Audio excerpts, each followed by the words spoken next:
Hi friends, welcome to Telugu cricket chat. ఫైనల్గా Sunrisers Hyderabad team అయితే దాదాపు 12 ఏళ్ల తర్వాత చేపాకులు అయితే విజయం సాధించారని చెప్పాలి. నిజంగా ఈ మ్యాచ్లో సన్ రైజర్స్ హైదరాబాద్ టీం అయితే చాలా బాగా పుల్ బ్యాక్ చేసింది. లాస్ట్ మ్యాచ్లో ఓడిపోయిన విధానం చూసిన తర్వాత ఈ టీం ఎలా కంబ్యాక్ చేస్తుందో అనుకున్నాం, కానీ ఈరోజు సన్ రైజర్స్ బౌలర్స్ అయితే ముఖ్యంగా హర్షల్ పటేల్ మరియు ప్యాట్ కమిన్స్ లాంటి వాళ్ళు చాలా మంచి బౌలింగ్ వేశారు. మనకు తెలుసు ఈ పిచ్ హర్షల్ పటేల్కి చాలా బాగా సూట్ అవుతుంది. తను ఇలాంటి స్లోయర్ పిచ్చెస్లో ఆ కట్టర్స్ అయితే చాలా బాగా ఎఫెక్టివ్గా వేసాడని చెప్పాలి. అలాగే హర్షల్ పటేల్తో పాటు మనకి ప్యాట్ కమిన్స్ కూడా చాలా మంచి బౌలింగ్ చేశారు. అలాగే మహమ్మద్ షమి ఇనీషియల్గా బ్రేక్ త్రూ ఇచ్చాడు. అలాగే ముఖ్యంగా మనం ఈ మ్యాచ్లో మాట్లాడుకోవాల్సింది కమిండో మెండిస్ గురించి. తను పట్టిన ఆ క్యాచ్ వల్లే ఆల్మోస్ట్ సిఎస్కే మ్యాచ్ అనేది కోల్పోయిందని చెప్పాలి. నిజంగా ఆ క్యాచ్ని మాత్రం ఎంత మెచ్చుకున్నా తక్కువే. క్యాచ్ ఆఫ్ ద టోర్నమెంట్ అయ్యే అవకాశం కూడా ఉంది. నిజంగా డివాల్ బ్రేవిస్ అయితే చాలా బాగా బ్యాటింగ్ చేస్తున్నాడు. ఆ ముందు ఓవర్లో ఆల్మోస్ట్ 3 సిక్స్లు కొట్టాడు. అలాగే బ్యాటింగ్లో కూడా ఆల్మోస్ట్ ఒకనొక టైంలో ఎస్ఆర్హెచ్ టీం అయితే కాస్త ప్రెజర్లో ఉంది. అంటే మనకి 5 వికెట్లు కోల్పోయిన తర్వాత కాస్త ప్రెజర్లో పడ్డారనిపించింది. కానీ కమిండో మెండిస్ మరియు నితీష్ కుమార్ రెడ్డి అయితే చాలా బాగా పర్ఫామ్ చేశారు. కమిండో మెండిస్కి అయితే కాస్త లక్ కూడా కలిసి వచ్చింది.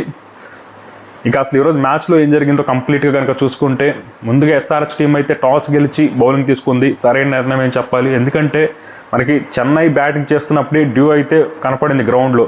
మనకి హైదరాబాద్ బ్యాటింగ్ చేస్తున్నప్పుడు అయితే విపరీతంగా ఉంది డ్యూ. కాబట్టి టాస్ గెలవడం కూడా ఎస్ఆర్హెచ్ టీంకి అయితే చాలా బాగా అడ్వాంటేజ్ అయిందని చెప్పాలి. అయితే బ్యాటింగ్ స్టార్ట్ చేసిన సిఎస్కే టీంకి అయితే ఏమాత్రం మంచి స్టార్ట్ రాలేదు.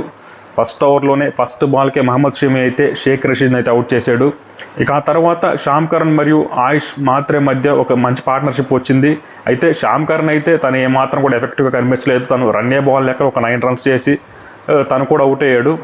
ఆ తర్వాత వెంటనే మనకి ఆయుష్ మాత్రే కూడా అవుట్ అయ్యాడు. తనైతే బాగానే పర్ఫామ్ చేశాడు. ఆల్మోస్ట్ ఒక 150 స్ట్రైక్ రేట్తో ఒక 30 రన్స్ అయితే చేశాడు. కానీ తను కూడా రాంగ్ టైంలో అవుట్ అయ్యాడని చెప్పాలి.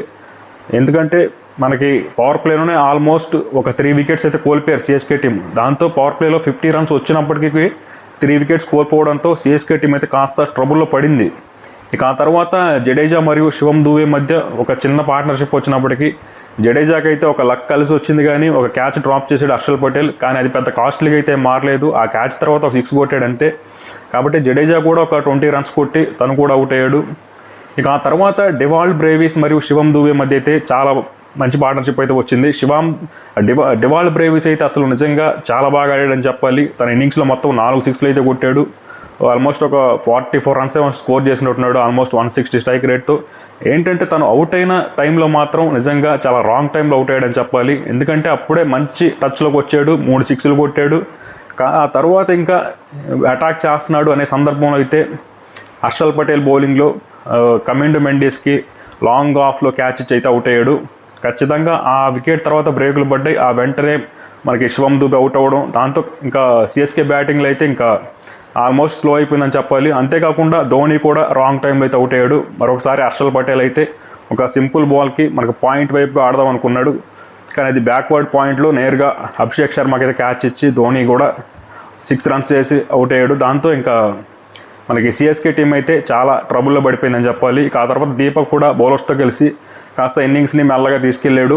ఇక కాకపోతే మనకి 19th ఓవర్లో హర్షల్ పటేల్ ఒక నో బాల్ వేసాడు. అది 6గా మారింది. దాంతో మనకి సిఎస్కే టీం అయితే ఆల్మోస్ట్ ఒక 154 వరకన్నా చేరగలిగింది.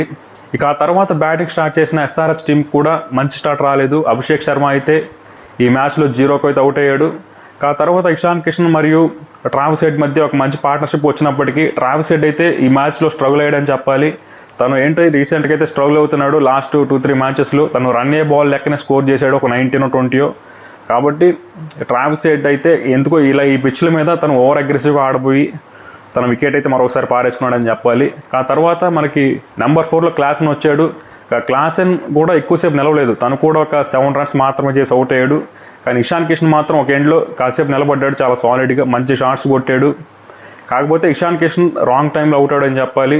తను అవుట్ అయిన తర్వాత సిఎస్కే కాస్త మళ్ళీ గేమ్లోకి వచ్చినట్టు అనిపించింది. ఎందుకంటే ఇషాన్ కిషన్ అవుట్ అయిన తర్వాత వెంటనే అనికేత్ వర్మ కూడా అవుట్ అయ్యాడు. దాంతో 107 దగ్గర ఎస్ఆర్హెచ్ టీం అయితే 5 వికెట్స్ కోల్పోయింది. ఆ తర్వాత సిఎస్కే ఉన్న కంబ్యాక్ చేస్తారేమో అనుకున్నాం, కానీ లాస్ట్లో కమిండో మెండిస్ మరియు నితీష్ కుమార్ రెడ్డి అయితే చాలా జాగ్రత్తగా ఎక్కడ కూడా రిస్క్ తీసుకోకుండా చాలా బాగా కూల్గా చేజ్ని అయితే ఫినిష్ చేశారు. దాంతో ఒక 8 బంతులు మిగిలి ఉండగానే ఎస్ఆర్హెచ్ టీం అయితే చేజ్ని అయితే కంప్లీట్ చేసింది. ఈ మ్యాచ్లో నిజంగా కమిండు మెండిస్ అయితే బ్యాట్తో బౌల్తో చాలా బాగా పర్ఫామ్ చేశాడు. ఇంపార్టెంట్ క్యాచ్ అయితే పట్టాడు డివాల్డ్ ట్రేవిస్ది. అలాగే బౌలింగ్లో హర్షల్ పటేల్ 4 వికెట్లు తీసుకొని 28 రన్స్ మాత్రం ఇచ్చాడు. అలాగే ప్యాట్ కమిన్స్ కూడా 4 ఓవర్స్లో 21 రన్స్ మాత్రం ఇచ్చి 2 వికెట్స్ తీసుకున్నాడు. కాబట్టి ఎస్ఆర్హెచ్ టీం అయితే కాస్త ఆల్రౌండ్ షోతో అదరగొట్టిందని చెప్పాలి. బ్యాటింగ్లో కాస్త ఫెయిల్ అయినప్పటికీ బౌలింగ్లో అయితే చాలా బాగా పర్ఫామ్ చేసింది. బ్యాటింగ్లో ఒకరిద్దరు మంచి ఇన్నింగ్స్లో అయితే ఆడారు. కాబట్టి ఎస్ఆర్హెచ్ టీం అయితే ఈ విక్టరీతో వాళ్ళు టోర్నమెంట్లో అయితే నిలిచారని చెప్పాలి. ఇంకా ఎస్ఆర్హెచ్ టీంకి అయితే ప్లే ఆఫ్స్కి వెళ్ళడానికి అయితే అవకాశం అయితే ఉంది. వాళ్ళు మిగిలి ఉన్న అన్ని మ్యాచ్లు కనుక గెలిస్తే ఎస్ఆర్హెచ్ టీంకి అయితే ప్లే ఆఫ్స్కి వెళ్ళే అవకాశం అయితే ఉంది. కాకపోతే సిఎస్కే టీం మాత్రం ఈ ఓటమితో ఇంకా ఆల్మోస్ట్ ఇంకా టోర్నమెంట్ నుంచి ఎలిమినేట్ అయినట్టే అని చెప్పాలి. కాబట్టి చూడాలి మిగిలిన మ్యాచెస్లో ఎస్ఆర్హెచ్ టీం ఎలా పర్ఫామ్ చేస్తుందో.